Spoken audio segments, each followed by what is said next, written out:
So this is a brief history. So if you see this picture, so they are given all this 1G, 2G, 3G, 4G up to 5G. So G refers to generation. So there were various generations of phones.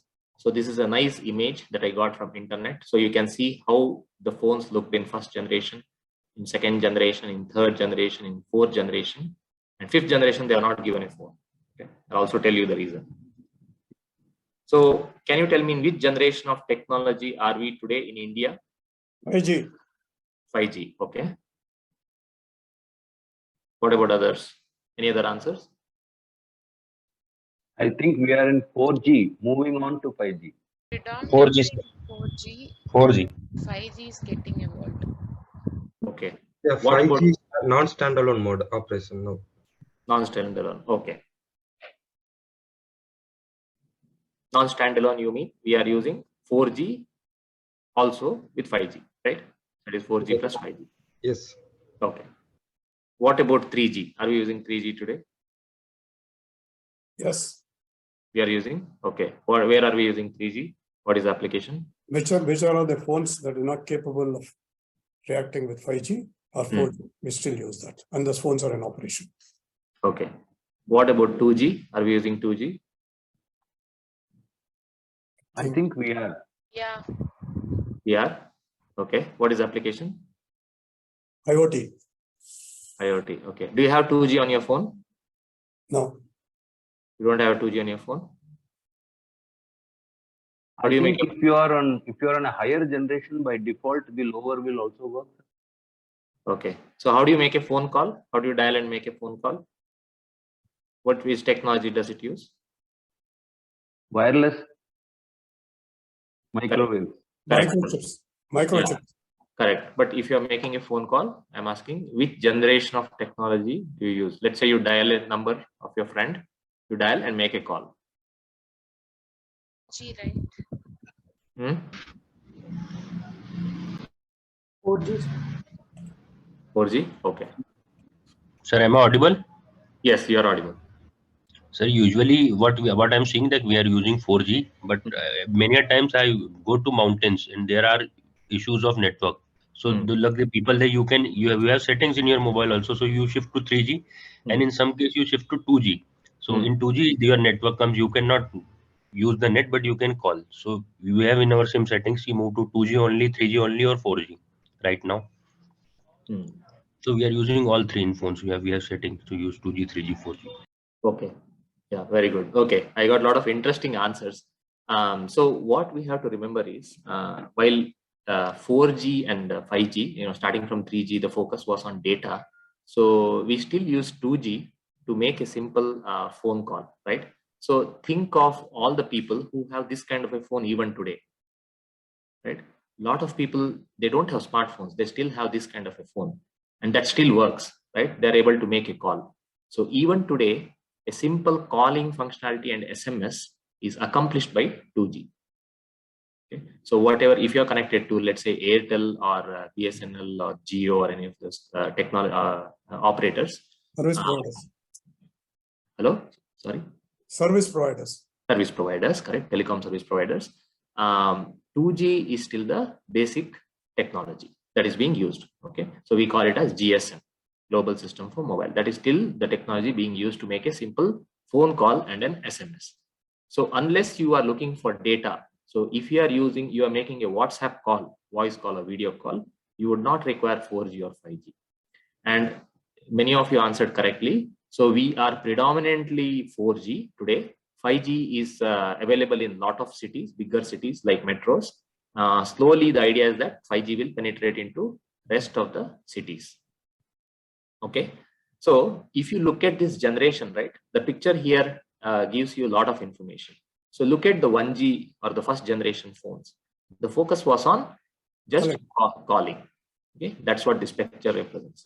So if you look at 2G, there was calling plus SMS.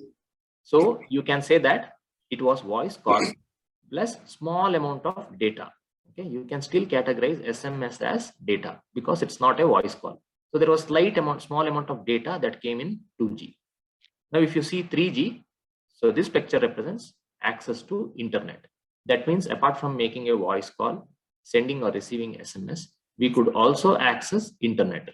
The internet speed was very slow, so maybe we could just read some newspaper online or browse some websites. So we could not do any high data rate kind of stuff on this. Okay.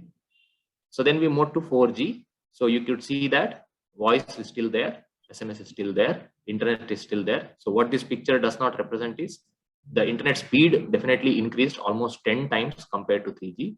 And we could also do high definition video recording. Okay, so that's what came in 4G because the speed data rate increased. Now, as we move to 5G, they are not shown the phone at all here. Can you tell me what is the reason? They are not shown a picture of a phone here. They are shown a lot of other things. Maybe there are two bands on which 5G operates. Okay.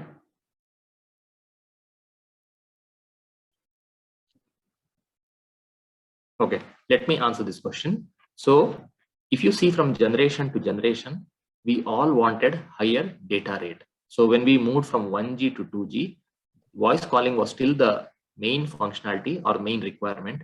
But starting from 2G, when we moved to 3G, the main reason we moved was we wanted higher data rate because people said just SMS is not sufficient. I want to do a lot of things on my phone, right? So that's where we got all these apps downloaded on the phone. We started using internet and all that. But then we soon realized that 3G speed is not sufficient. So I obviously have to move to a higher data rate. So that's how we moved to 4G. Now, in 4G generation itself, 4G is there for almost like 10 years. So in 4G, we realized that it's not only mobile phone which is using the internet. There are a lot of machines which are talking to each other. Okay, so it could be robots. It could be some machine in a factory. So then there are also some industrial and let's say automotive applications within your car. So there are a lot of other applications which started using 4G technology. Okay, cellular technology. So while the basic functionality is still calling and let's say sending messages and all that, there are a lot of other applications which are not consumer applications. That means it is not related to our phone. So that's why moving to 5G, we are talking about IoT, which is Internet of Things, right? And then it also talks about, let's say, Ultra HD 3D video. So this is not even required for us on a day-to-day operation. So we don't require to shoot HD video every day. That is not a requirement. But let's say, imagine in a remote area or in an oil and gas industry, they want to keep an HD video for surveillance, okay, for security purpose.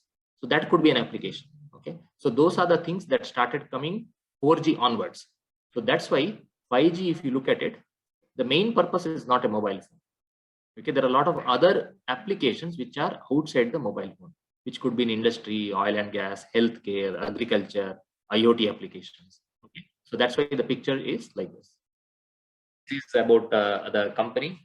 So DTRI, so we are based in Mysore in Karnataka. So we are an upskill company. So we have been training students in areas of embedded systems, IoT and 5G technologies. So when it comes to fresh engineers, we train and place them in core engineering companies because we want students to go in core engineering areas and not only in IT companies. So that is other thing. That is our focus. And we also offer certification programs and practical learning, not only to fresher engineers. We also do a lot of corporate training. So we have done for TCS, Bosch, ZF, Airtel, and many such companies, L&T, many such companies. We have done corporate training programs also on all these technologies. So you can visit our website. You can get more details about what we do, and I have given the contact number here also. You can contact our company through this number. You can send WhatsApp messages, and you can also visit YouTube channel. You can communicate. You can ask questions. Then you can also write email to us.